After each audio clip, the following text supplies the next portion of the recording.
What is going on, everybody? Phil Swanson back again with another episode of the Go Lead Everything podcast, where we promote faith, love, truth, and courage to combat against the world, promoting fear, hate, anti-truth, and conformity. Today, I am back with an awesome, real conversation for you, which you may think of as an interview, but really it's just an opportunity to have a really cool conversation with some interesting people that have done cool things and continue to do cool things that can be great examples for you as you're on your journey. And before we jump in, if you haven't yet, go to goleadeverything.com/gear, grab some GLE gear, promote the show. That's always cool. Had some folks reach out to me and ask me to put some gear together. They were interested in some gear. So we made that available for you at goleadeverything.com/gear. And if you haven't already, head to Phil Swanson channel on YouTube and subscribe. Just past 300 subscribers, pretty cool. And we're continuing to grow the YouTube channel this year. We're also on all the audio platforms, of course. iHeartRadio. I got my iHeartRadio shirt on today. Apple Podcasts, Spotify, Google, Stitcher, all of them. So go subscribe anywhere you may choose. On today's show, we have a vice president and a member of the Council of Presidents for the Lutheran Church Missouri Synod. He's been a pastor, senior pastor of Memorial Lutheran Church, Houston, Texas, since 1996. He served at various congregations before coming to Houston and Memorial, and he has an REV. So he's a REV and a PhD, a Reverend Doctor, and has a BA from Concordia University, Ann Arbor, Michigan. Has an MDiv from Concordia Theological Seminary, Fort Wayne. Also holds a MA from Loyola University and a PhD from the New Orleans Baptist Theological Seminary. He's got a handful of books out, author and co-author of some of these. A Year with the Church Fathers, pretty cool. Year-long devotional, Law, Life, and the Living God, the Third Use of the Law, The Gates of Hell, Confessing Christ in a Hostile World, and more recently, a couple chapters in a book called Rediscovering the Issues, which discusses the 1974 Concordia Seminary walkout, which I know if you are in the Missouri Synod Lutheran Church, you know probably a lot about if you have family members that have that history. I know I do. And so that's some history that I'm excited to learn about. But I'm really pleased to have on the show today my senior pastor here from Memorial, Houston, Texas, Pastor Scott Murray. Pastor Murray, welcome to the show. It's a pleasure to be on with you, Phil. Long overdue, and a pleasure to speak with you, as always. Honored. It's a rare opportunity for me to maybe pay a compliment that, I don't know, it'd be maybe weird offering in normal walks, but as I've watched you over my decade, it's hard to believe it's been a decade here in Houston with my family.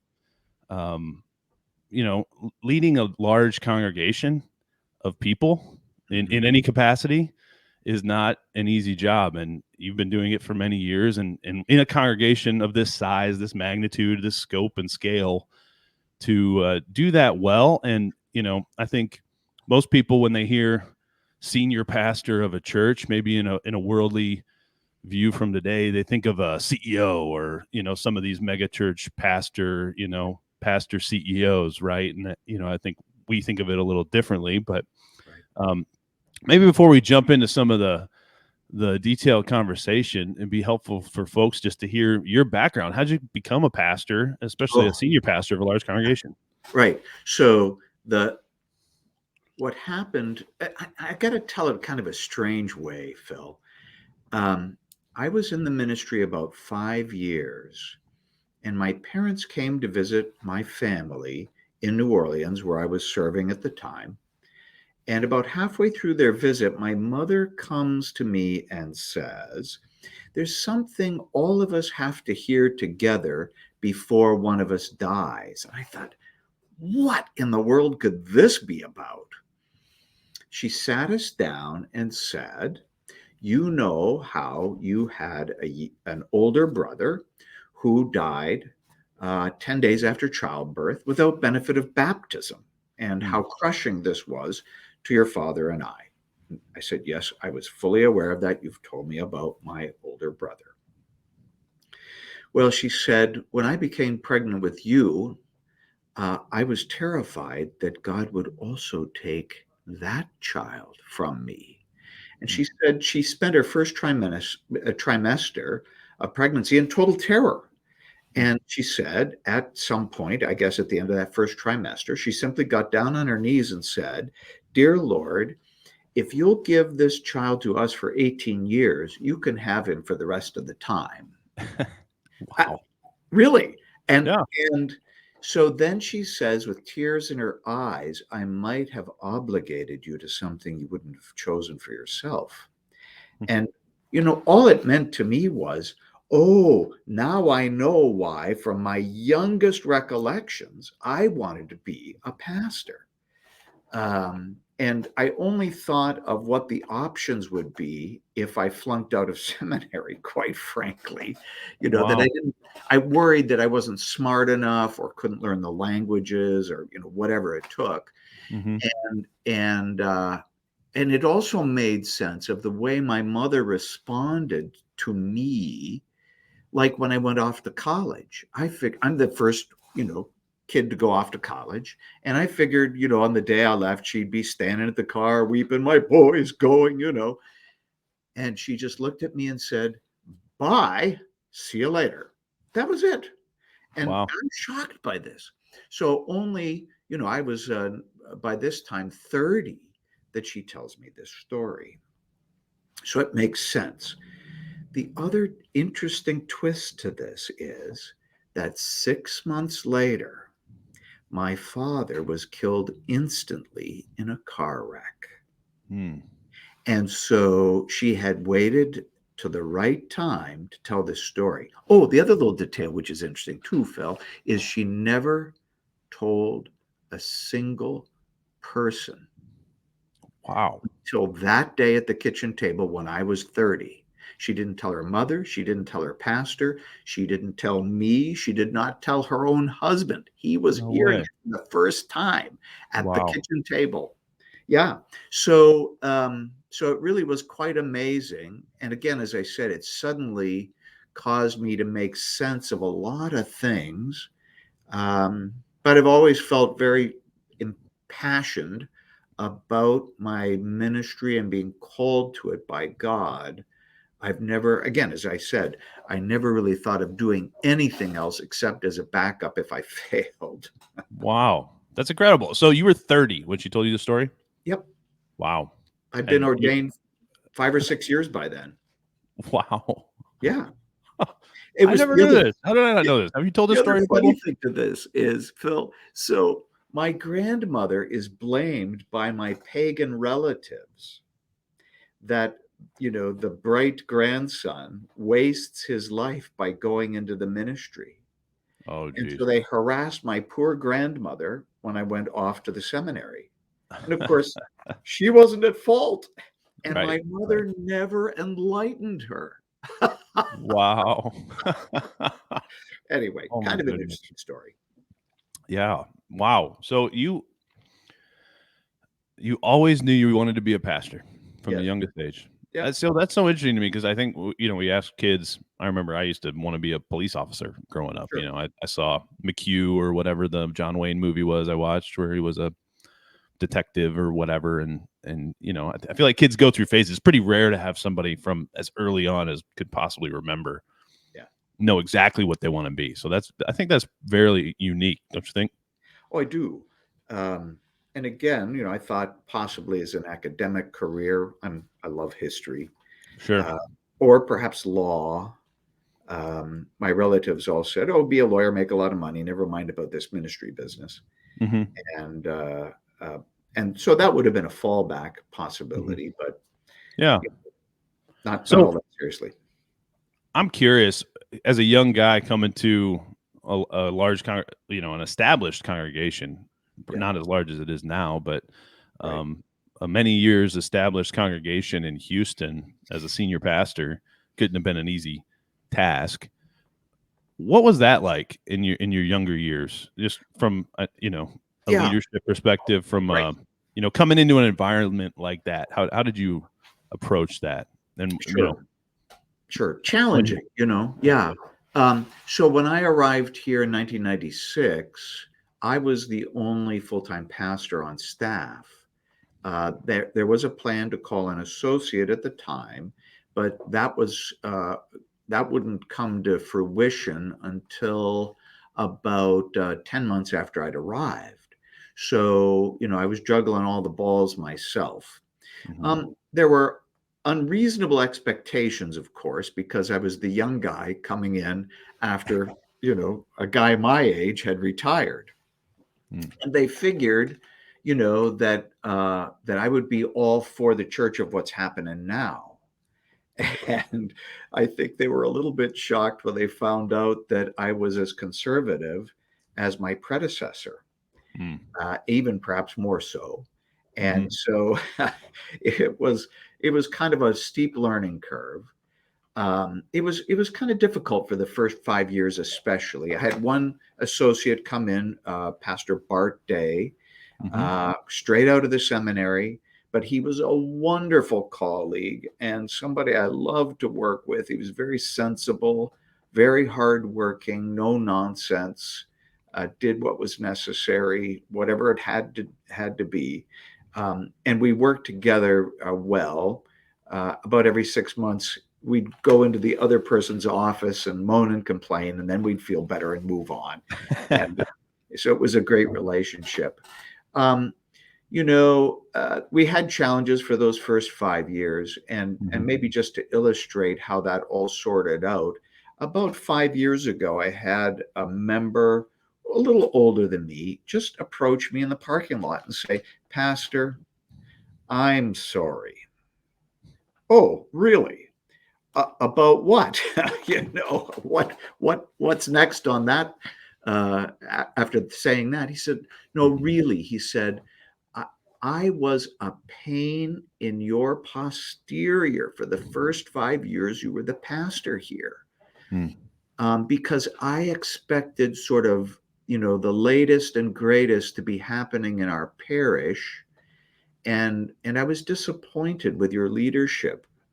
And he said, "Now, 20 years later, I am so grateful that you stood your ground, that you insisted that we maintain a perennial theology, that the liturgy was dealt with sensitively, of course, but still with respect for our history, and that you confessed faithfully the biblical truth about Christ." He said, "Now I have a wonderful store of faithful Lutheran hymns on heart and mind. I know my catechism, I know my Bible, and I am ready to die." Now, that's the kind of stuff any pastor wants to hear. But it took him, 15 years after the start of my ministry to get to the point of actually saying, "I'm sorry, and I'm really glad that you stuck to your guns." Yeah. I'm reminded of growing from a young man into a middle-aged-ish man, I guess, supposedly now. You're still a child. Right? See, that's how I think when I Yeah. talk to, my younger brother or whatever, it's like, you're just a baby. But, you have a kid, you do some of the grown-up stuff, you start thinking back to your younger days, and you get a lot of empathy, I think, for the folks that you were pretty critical of for a number of years, right? I've heard a guy say busy people understand busy people. And, until you've really loaded your plate with things, Right. I don't think you can really relate, right? If you got a lot of time on your hands, it's easy to find things to complain about, right? Sure. And if you're busy, then you don't tend to have as much time for such things. Right. And let me just respond to that a little bit. I, of course, have come into a national level leadership position as a vice president of our church body. I've been in that position since 2010. And before that, of course, it was easy to be critical of the people that held those positions before me. And then when you walk in the room and see what they're faced with, you go, "Oh, I see. Maybe I shouldn't have been quite so critical." And so, God gave me a blessing of putting me in that position. and made me much more patient with people who are in leadership, because I could see what a great trial it was. Mhm. The Council of Presidents, on which I sit, have to make some very difficult decisions. One of the tasks that they're given is to reinstate clergy onto our roster, or contrary-wise, to decline to reinstate them. Mhm. And most often it is the latter, not the former. But it's still a hard thing to vote Mm. in such a way that a man who's been put off our roster for usually moral indiscretions cannot be allowed to come back on. Mm. And that's just one aspect of being on the Council of Presidents of the Lutheran Church Missouri Synod, but it can be very challenging. Yeah, for sure. Tell us more about church organization, because I think there's a lot of views on this.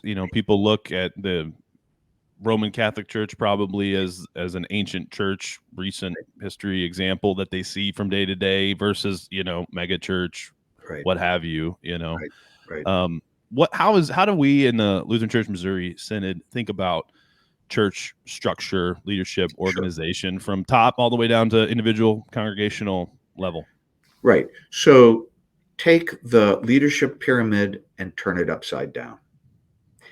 What I mean is, for us, the prime level of authority is the individual congregation, which these are the people whom God has called together around his means of grace, who receive this word of God, the preaching, who receive holy baptism, who receive the forgiveness of sins and absolution, who receive the Holy Supper of Christ's body and blood.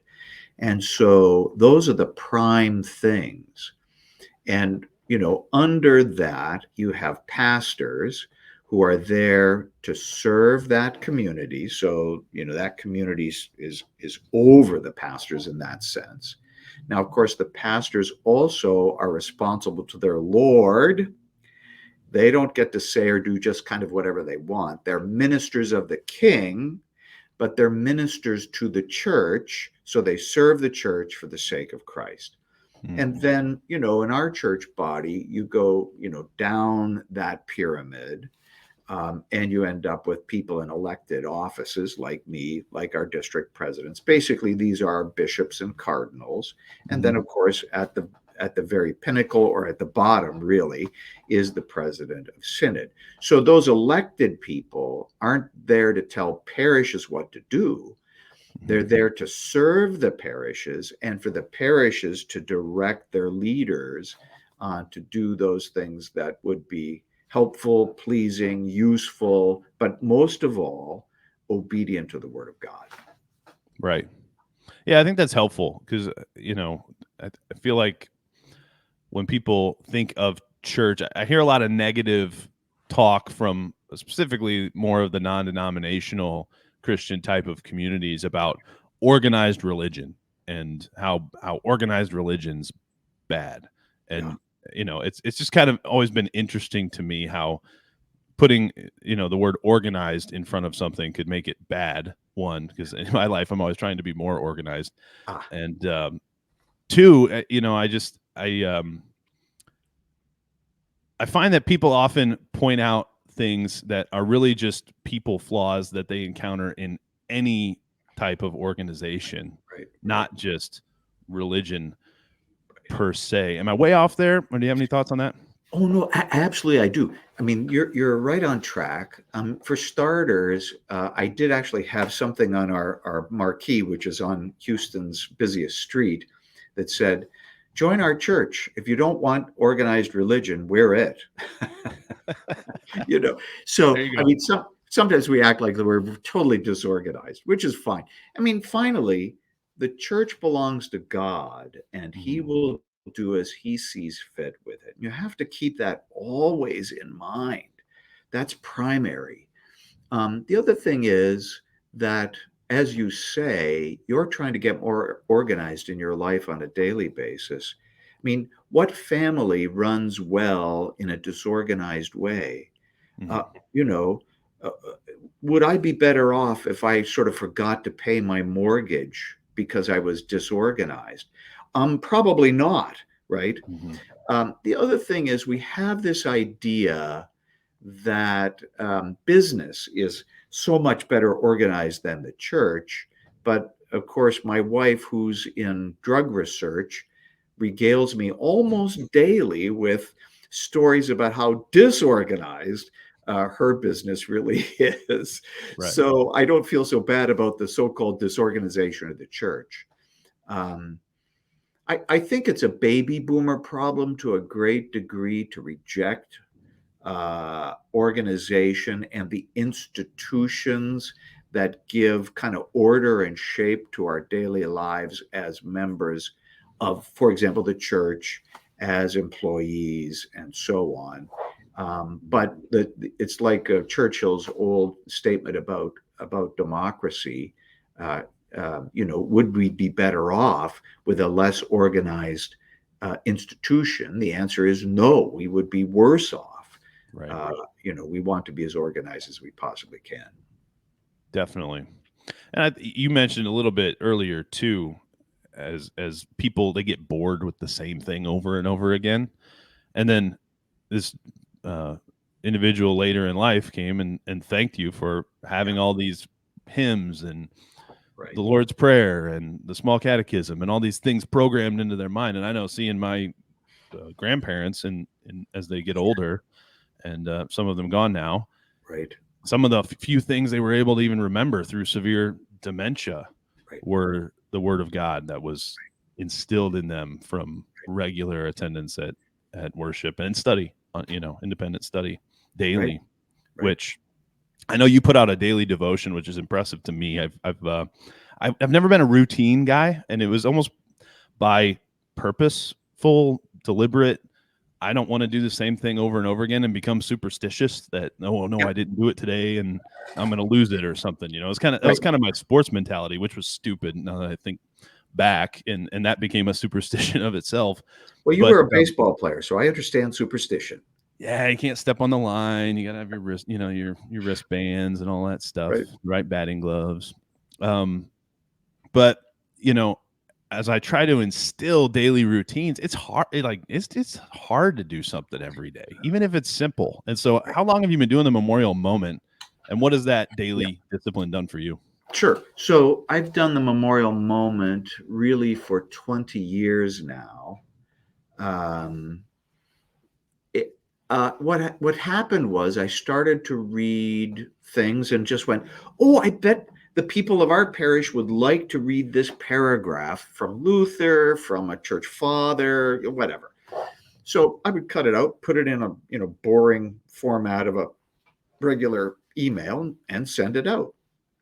And I started out with, I suppose, I don't know, maybe 200 names on a list or 200 email addresses that would have been mainly congregational members. Mm-hmm. And over, the 20 years now, where I'd gotten up about 2,900 subscribers all over the world. And the list has declined now. It's probably around 2,700 subscribers. And I didn't really ever push it with anybody. I mean, people read it and said, hey, you got to read this to a friend. And that's how other people subscribe to it. Mm-hmm. One of the things I've learned about, I do a daily devotion personally. I read for about an hour and 15 minutes, hour and a half, Bible, Greek, New Testament, Latin, the Lutheran confessions, and so on. And there are days when I just do not get to it. And I've learned that it's like riding a bike.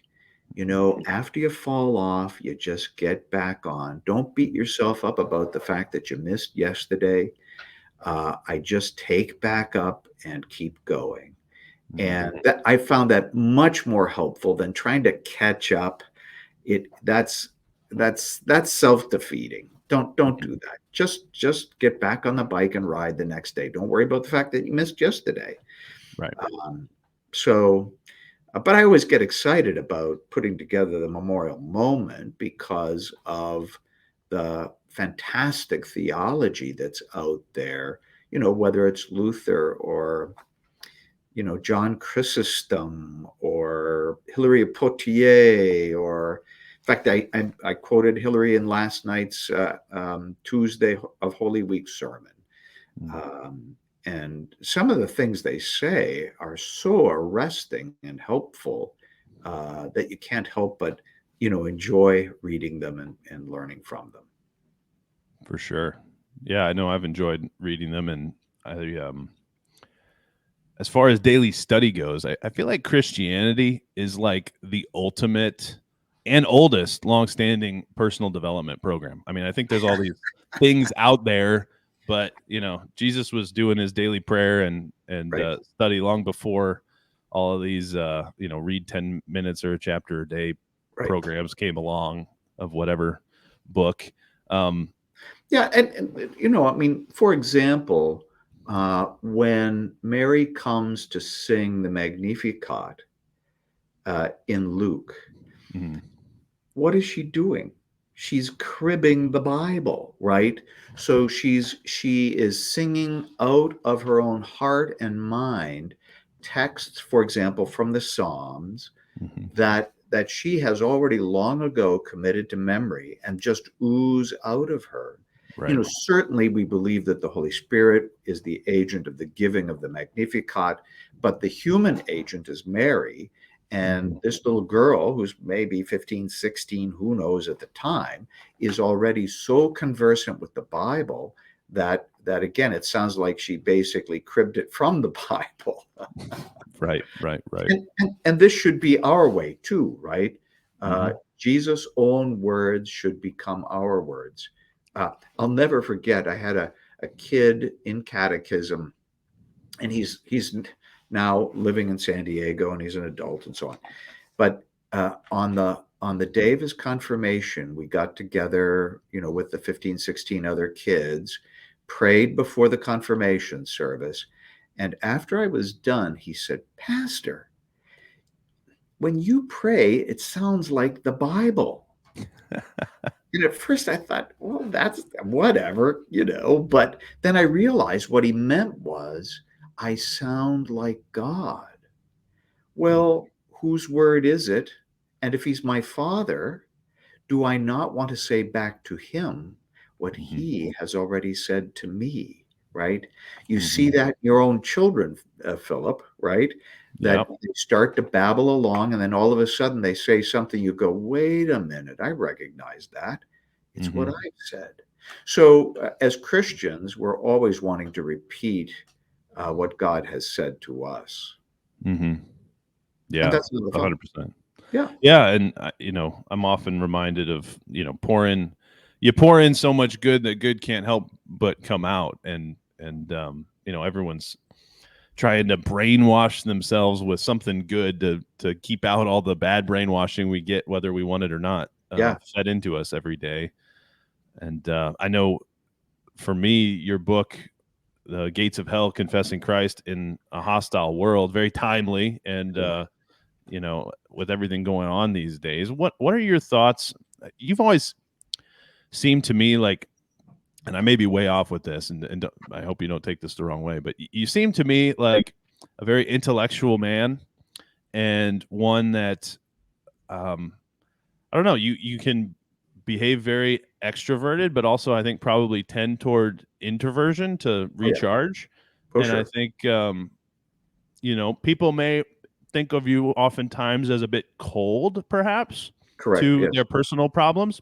But my personal interpretation of it, and I may be wrong, so correct me if I'm wrong, is you trust God will take care of it. And so some of these things don't stress you out so much. That's just my simplistic way of thinking about it. But tell me what you think about my limited perspective and I think you're half right. So I agonize over the trials and suffering of God's people. But I don't ever want to let that agony on my part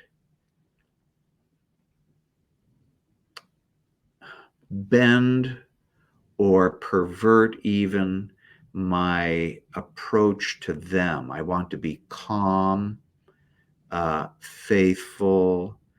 I don't want to be losing my mind when everyone else around me is, right? I want to have that calm demeanor.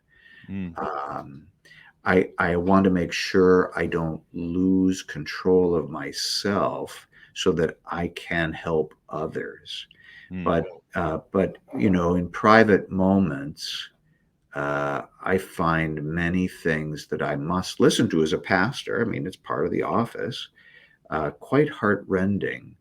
And when you're early in the ministry, you want to fix things for people. Can't I make this better? And the answer is no, you can't.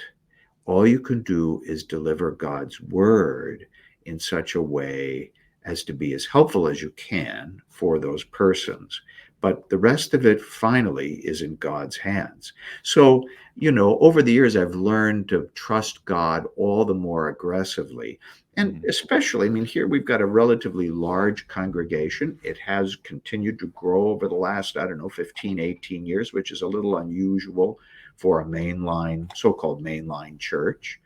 And I've had to let God's people kind of manage that and drive that, because I recognize that I can't get my hands in every pie in the life of this congregation.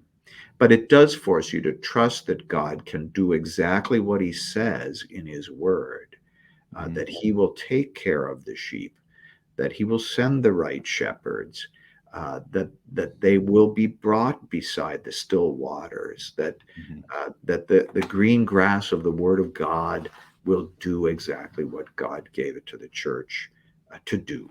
And so and occasionally people do actually in the parish come to me and say, thank you for letting us be who we are as Christian people confessing Christ, that you don't try to micromanage everything. And even if I wanted to, I couldn't.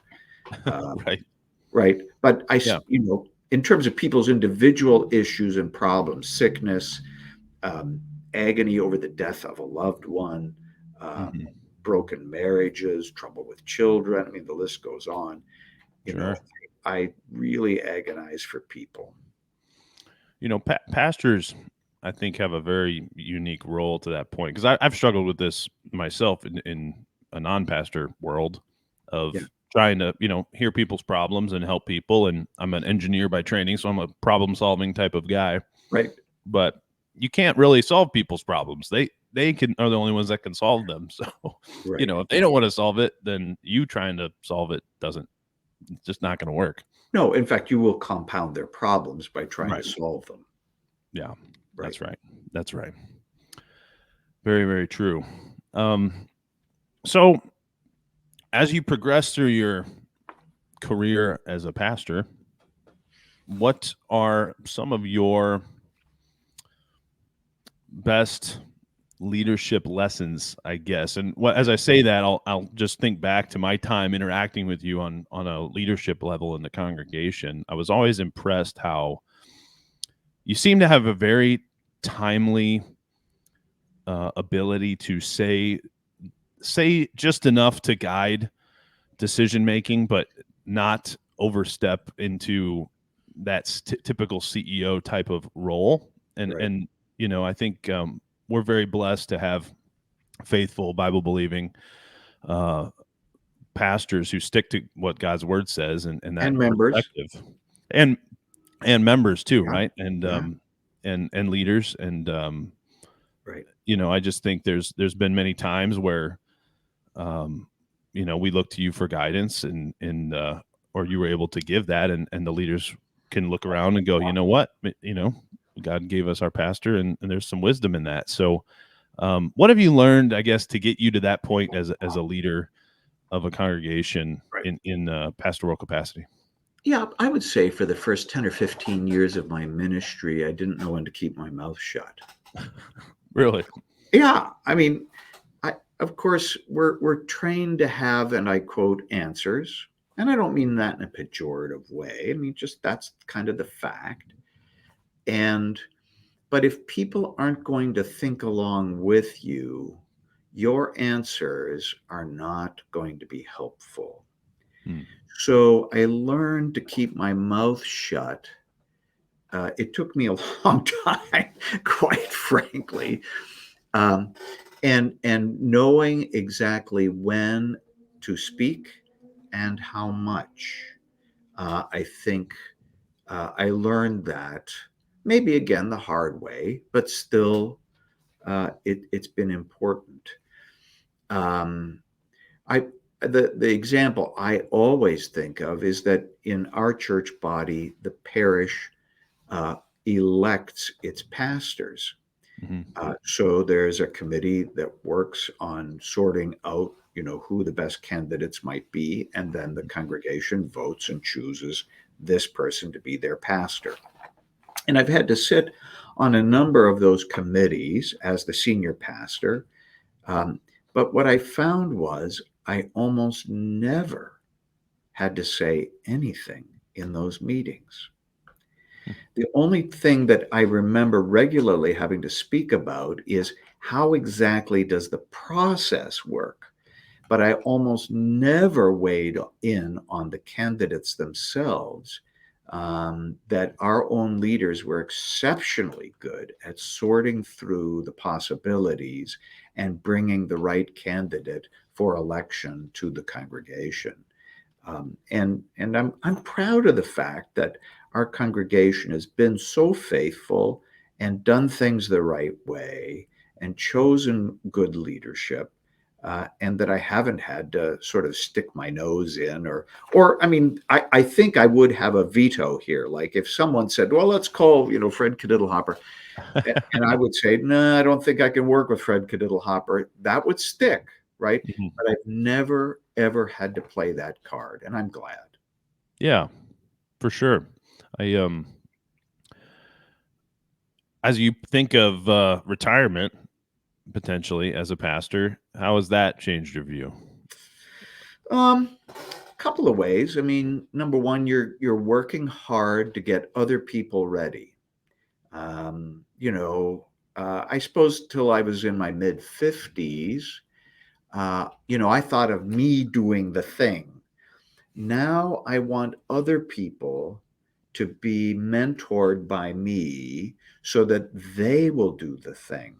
And I've again ended up with a great deal of confidence in the young people I've gotten to work with, one of them being yourself, of course, but other church leaders where you want to be faithful, you want to do the right thing, you don't want the thing to go off the tracks. And it took very little mentoring, to move that leadership in the right direction. I'm also trying to do that on a larger basis throughout our church body. But we've also had vicars here, which are student pastors. We've had probably 20 of them over the years. They get a year here. We work on their preaching. We work on their reading in public. We work on their bedside manner as caregivers. Um, we work on how they do Bible class. I mean, all those things. And I've seen almost all of our vicars, go from point A to point D or whatever it is. They all grow significantly while they're here. And because they're so much younger than I am, they'll be serving the church after I'm pushing up daisies. And that's what I want. We have to be in this church thing for the long game. We can't think of it just on the very short term, what's good for me right now, what's good for this parish right now, because the church has this ancient history, and we have to be aware of that in our life of the church. So that's one part of it. The other part of it is getting ready to retire is you have to be willing to step aside. Unfortunately, clergy often feel a proprietary, um, like an ownership of their congregation, Mhm. and like nobody can do it like me or whatever. Um, And this is a prelude to disaster on any number of levels. Number one, it shows a lack of confidence in your own parish. You've been a poor leader because you did not get them ready for that transition. And so you have no one to blame but yourself. The other thing is that, of course, I think everybody tends this way. We tend to stay too long.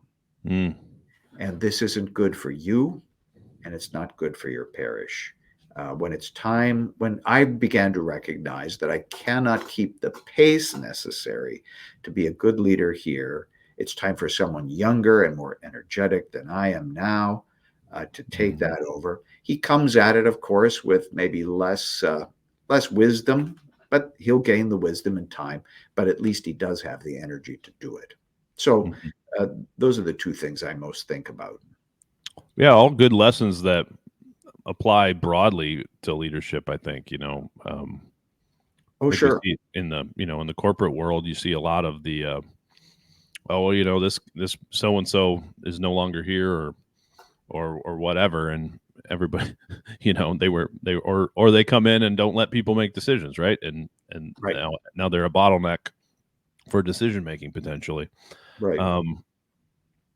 I'm really curious about the training of our pastors, simply because I see such a unique well, maybe not super unique, but very unique to many, training pastors in Greek, Hebrew, all those things you were discussing, bedside manner, going through a vicarage. Right. And many pastors today, they may have read a King James Bible, and that's about the extent of their pastoral training, or who knows if they've even done that. But talk a little bit about why and how we train pastors. Sure. And concerns about the future of the church in general. Yeah. So, first of all, we almost always require a Bachelor of Arts degree before you go to seminary. And what we're looking for generally, but not absolutely, is that you've had a classical training. That is, that you are as fluent as you can be in New Testament Greek, because there are sermons in Greek verbs. You have some clarifications that are really important. We teach philosophy. We teach English so that you speak clearly, well, grammatically correctly, those kinds of things, that you have the ability to do public speaking, that you learn to persuade in ways that are good and helpful. We also insist that you have a smattering of math and science and the STEM issues as well, because we want well-rounded pastors, so that when an engineer like Phil says something about their work, you go, oh, I have some idea what you're talking about. So that's, that we want a well-rounded student to go to seminary. Yeah. After that, of course, we send them to seminary, and there it's very intensely worked on. You of course learn how to use the Bible, and you have to show proficiency in it, right? You have to know your Bible, its content. Right. They teach you church history so that you know the kinds of things you shouldn't teach because somebody tried to, 800 years ago and got charged with heresy. We tend to want to reinvent the wheel all the time. And if we just read a little church history, we wouldn't do that. Right. Then we also, of course, emphasize pastoral practice. What's the best way to preach? What's the best way to put together a Bible study? What should you not say at Grandma Schmidt's bedside while she's dying? How do you prepare her to die? What do you say to the family, before she dies? What do you say after? How do you do a funeral? How do you do a wedding? How do you conduct service? What's your personal demeanor? What are the rules about divulging the content of a confession? So you have all those really professional issues that have to be taken care of. And then we also learn what we call systematic theology or dogmatic theology, which is looking at the Bible from the perspective of the topics of the Bible. What does the Bible say about the death of Christ and its meaning? What does the Bible say about the resurrection of Christ and its meaning? What does the Bible say about baptism, the sacrament of the altar, and so on? So Right. it's a kind of a topical treatment because people will ask you, what does the Bible say about baptism? Well, I mean, if you haven't looked at the Bible with that perspective, you're going to have difficulty answering that kind of question. Right. So Yeah, it's super. that's our training. I love it. I think many people think of the Bible as a book when it's in fact a library of books from Yeah, many generations right, and many authors right. that they miss that, right? They miss the perspective of Right. okay, this book was written to the church at Corinth in a specific time, right? It doesn't mean it doesn't apply to you as well, but you got to realize that Paul was writing this to people then, and I think people just kind of lose that perspective when they're reading, say, Genesis or Exodus or the Psalms or whatever. Right. Well, and the struggle with the Bible often is that you do not know the cultural details that Paul or Jesus presume as they are speaking, or in Paul's case, dictating to a secretary, that help to clarify the meaning of what is being said. Right. And the example I use all the time is Matthew 22, where you have the wedding feast, where the one guy is found by the king not to have his wedding clothes on. Well, the king invited everybody from off the street. Why the shock about no wedding clothes? I mean, if you're a plumber, would you wear a tuxedo to work? No. Right. And so why does he get kicked out? And the answer is, and everybody who reads this in the first century knows the answer, but we don't, that when a king has a wedding feast, he gives over a free set of clothes, a turban, and sandals to all of his guests so that they show up in matching gear. You talk about gear. Well, the king had some great gear, and he gave it away. So what had to have happened was the plumber says to the king, he didn't actually say this, but this is what the thinking is. Look, I don't need what the king's got. If he doesn't like me the way I am in my dirty coveralls, too bad for the king. Right. Which is unbelief, right? Whereas everyone else at the banquet is covered over by this beautiful, clean linen, washed by of course, I can't help but think but washed by the blood of the Lamb. And they have that righteousness that is their own. So again, the king who is God would get this bad rap if we don't know the cultural detail. And this is part of training a pastor so that we don't get stuck trying to figure out what's going on in the Bible without knowing those cultural details. Right. So important. So important. Tell me more about the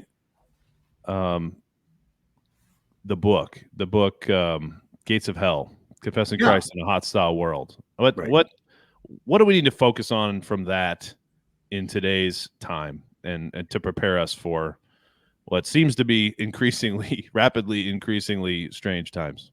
Yeah. So it's interesting. Apparently, a number of places, including U.S. counties, have dedicated Easter Sunday to Transsexual Day. And you can't think too hard till you conclude that this is a direct attack on the church's celebration of the resurrection of Jesus. Why Easter Sunday? So we're going to face this increasingly. I'm not depressed about this. A lot of people want America to be Christian and so on. I think this is a fool's desire. I'm excited because what's happening is we're getting into a situation where we're looking much more like the second century of our era than the 19th century, because Christianity is a relatively new religion in the second century, and it has to fight against the paganism just to survive that's around it. Mhm. A lot of that paganism was sexually oriented. The Romans were quite famously adulterous. Mhm. They supported homosexuality, Right. and so on. Nutty Nero, the guy who fiddles while Rome burns, actually has a gender reassignment surgery perpetrated on his male lover. So, I mean, this is nothing new. Hmm. Uh, so, what's happening is there's a clarity, I think, increasingly for Christians that we cannot sort of go on business as usual. We're part of the culture. You know, you want to be a good person, love your wife, show up in church, vote regularly, be a Republican. Nah, that's not the game, right? We've increasingly got to be clear about what we believe, teach, and confess as Christians, and that it isn't merely the puppet of culture. That we have a cultus, a culture that is defined by Christ, who is our way, our truth, and our life. Mhm. And if it conflicts with the culture around us, so be it. We'll be faithful in our confession and let the chips fall where they may. There you go. I love it. Pastor, this has been great.